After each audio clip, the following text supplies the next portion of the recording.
নমস্কার সবাইকে, আমার চ্যানেলে আবার একটি ভিডিওতে আপনাদের সবাইকে স্বাগত। সকালে টিফিন হোক বা বিকেলের স্ন্যাক্স, মাঝে মধ্যে আমাদের সবারই একটু অন্যরকম কিছু খেতে মন চায়। তাই চলুন আজকে বানিয়ে ফেলি ঘরোয়া স্টাইলে পাস্তার রেসিপি। প্রথমে আটা মেখে লেচির ডো বানিয়ে চৌকো আকারে পরোটার মতো বেলে নিয়ে আবারও ছোট ছোট চৌকো করে দুই প্রান্ত জুড়ে নিয়ে এইভাবে পাস্তার মতো শেপ দিয়ে দিতে হবে। এরপর সসপ্যানের মধ্যে গরম জল বসিয়ে সামান্য সাদা তেল ওপর দিয়ে করে রাখা পাস্তাগুলো একে একে দিয়ে দিতে হবে সেদ্ধ করার জন্য। দেখুন 2-3 মিনিটের মধ্যেই পাস্তাগুলো সেদ্ধ হয়ে গেছে।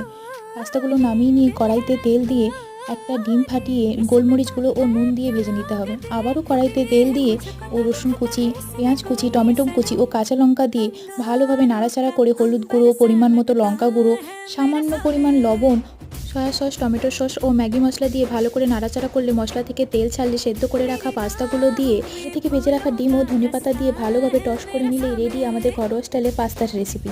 আপনারাও বাড়িতে করে দেখুন, খেতে খুব ভালো হয়।